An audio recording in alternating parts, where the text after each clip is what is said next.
You know, the other thing I find really interesting about your work over time is that, you know, like a group like Critical Art Ensemble deal with science as well. And yet, as a group, as artists, they seem more attuned to the intellectual ideas and a little less concerned about the formal properties of it being visual art, let's say. Mm-hmm.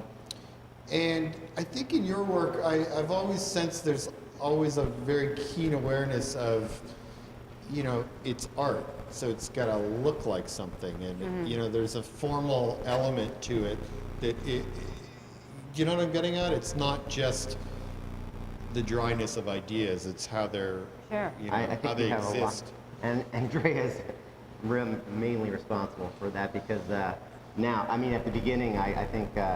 You know, I have like science degrees and stuff, and I was really sort of didactic about it, and she's always been real intuitive about the aesthetic quality and maybe making it readable like that. So I think it... Yeah, that experience of being in front of the work, and yeah. But I think that's in one way why our partnership works well, because I think we, you know, obviously we have different strengths and...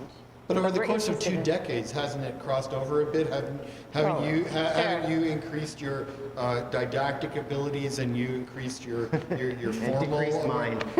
No, you know what I mean. Like yeah. you know. Oh, I know. I went to art school too. Yeah, no, I know. But you're kind of downplaying it a little bit. But no, but you know, because like I did sort of get a little sort of fed up with, I think, art, looking at art, and art is just for art, and it's like saying science is just for science. It doesn't. None of that works out well. Right. You know, things have to work together. And but being excited about science ideas can be like sitting in a classroom if you want to call it art. It's not really. Right. Well, I mean, art. you're sitting in front of a pretty super sexy looking object on the wall there. Mm-hmm. It's not just a photograph. It's been poured over with a layer of lacquer. You know, you know, so there's like a very particular art object luster to it, you know, that only brings out more of that beauty we were talking about earlier. Mm-hmm. But I think the best scientists really acknowledge, well, not the best, but the most interesting to me, scientists really do hold up the sense of the imagination. And I think that's what art does so well in our culture. Mm-hmm. It's about the individual or collective, but it's about this, you know, it's about exploring ideas and letting it be this engaging experience and allowing you, in being sort of this nexus of all different kinds of influences. It can be political, and at the best it's many, right? Political and cultural and scientific and personal. So I'm very interested in bringing all those things together, and you know, and Peter certainly is too. And I think it's just over time, it's helped when right, if he's fed up with the art world at moments when I'm not, right. Or if I'm searching for some kind of new idea or interesting scientific or something to read, you know, Peter will suggest things. So it's just always a back and forth, I guess. The objective quality of the photo, I think that I had a discussion with somebody about this at the opening, I think. He was like a Syracuse photography professor or something. But everybody's a photographer. Everybody does photos all the time. Now, yeah. And I think we've always sort of made our work to look either like a chart or had a, you know, plaques on the photos or make them into objects. And more, I think that's sort of art. You know, if you're a photographer, is to kind of make the photo either completely ephemeral, like a digital transmission or something. I don't even know. I haven't thought through this, but the objective quality of a photo, I think, is important. We had been sort of struggling in the last couple of years to come up with a way to show photographs. I'm not interested at all in putting photos, well, certainly we've done it, but not feeling fully successful when photos are like in a frame or, so it was nice to have this work sort of work its way through different, a bunch of different processes to come up with a way that is presentable. Yeah, this had a reason to do it too, which is nice too. Yeah, no, it's important, so. Well, I mean, I bring it up because, again, going back to the studio visit, that was one of the very first things immediately. I mean, the images were great, but it was also that they were, encased in this, they had this sort of like their own reality because they're kind of, enclosed in this thickness. super slick kind of surface. And you just mentioned the idea of putting them in frames. I mean, they'd still be great images, but there's, and I even though it's been up here for 2.5 months, I don't know that I've sorted out my own thoughts about that, but there is something about it that is different than if it were just a framed photograph, which would still be great, but it just has a different reality. Well, it's important that it has. No, you wouldn't have drips on the side. No. Well, and for me, it's important that it has that sense of volume, that that it isn't against the wall, and that you can't imagine it necessarily as just this, just a surface. That it has this three-dimensionality to it, even if it's an illusion. Even though we're not playing the video right now, but we'll cut it into what Bill finally does with this footage. We should talk about the video a little bit because, even when you showed us the rough cut in the studio visit, what was interesting to me was that sort of that back and forth quality in it, that sort of stuttering quality, that sort of scratch quality or remix. It's and that just sort of further enhances that idea of change and repetitive change.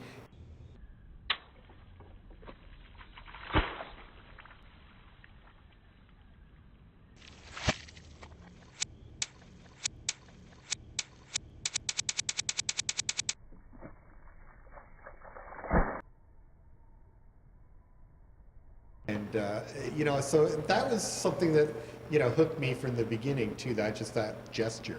Mm-hmm. It goes back to what you were saying about time, and talking about time as this constant, that the video, like the photos, sort of seeks to sort of show you this moment, right, that you perceive, but you might not have really been able, well, you've seen, but you might not have perceived, I guess. So, so what the video does that with time, and it just sort of takes these forms and animates them, right? I mean, they already are animated, but. Well, and the video is also the one element of the current series that actually gives a much more direct connection to the body, because we have a face in it, we have hands in it. There's actually this sort of tactile connection to the body and the balloons, which are the subject of the piece.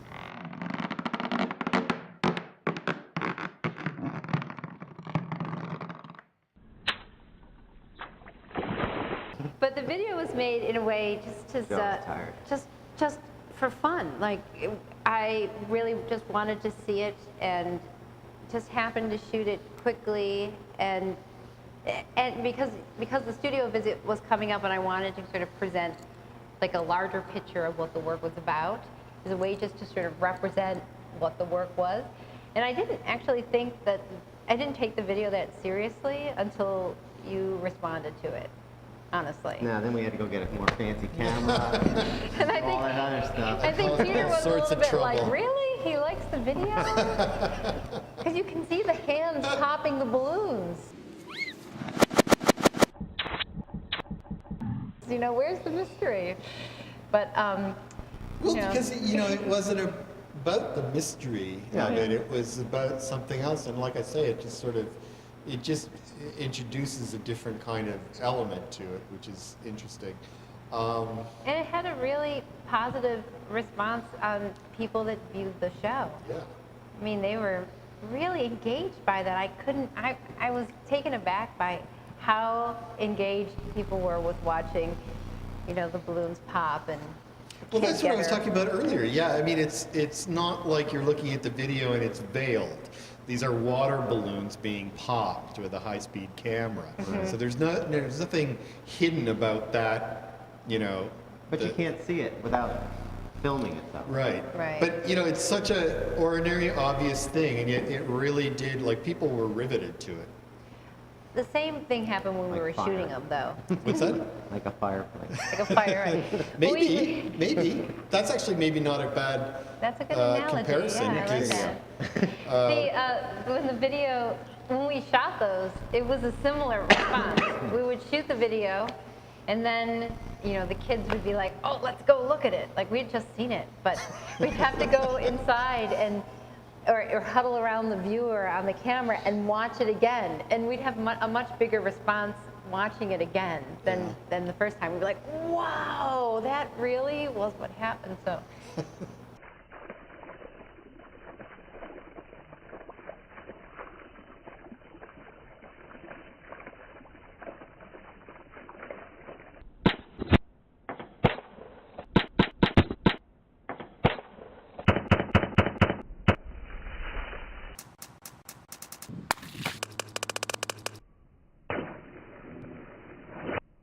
So the natural question, since evolving is, you know, part of the word that we're circling around, is where does the work evolve to now? Are you already thinking of a next series?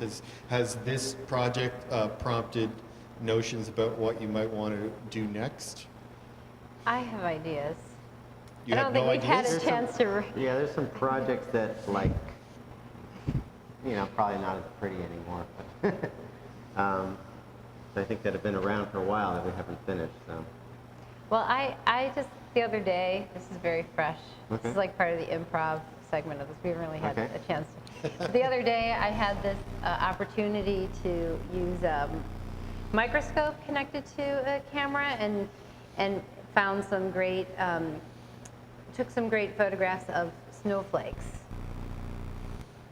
Oh, I know they're really beautiful. that's a Matsui. So I know, well, we used Wow. him as a source, but you know, I'm not sure. And we have this long ongoing project that is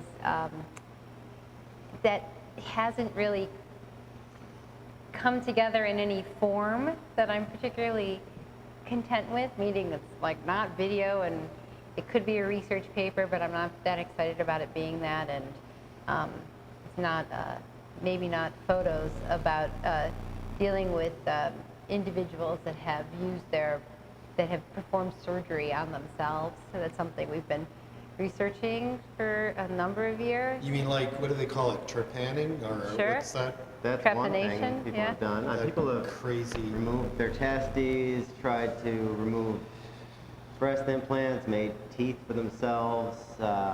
You know, some of the early medical researchers catheterized themselves, heart catheterization. Right in Kane, Pennsylvania, Yeah. right in our backyard, a doctor, in order to prove to the medical community that local anesthesia was safe, he constructed a scenario with mirrors and took out his own appendix. Yeah. And the hospital's named after him. And there's this great So there's story of people who him either removing. can't afford it, or they want to prove things, or some people do it in a misguided, desperate reasons too, you know.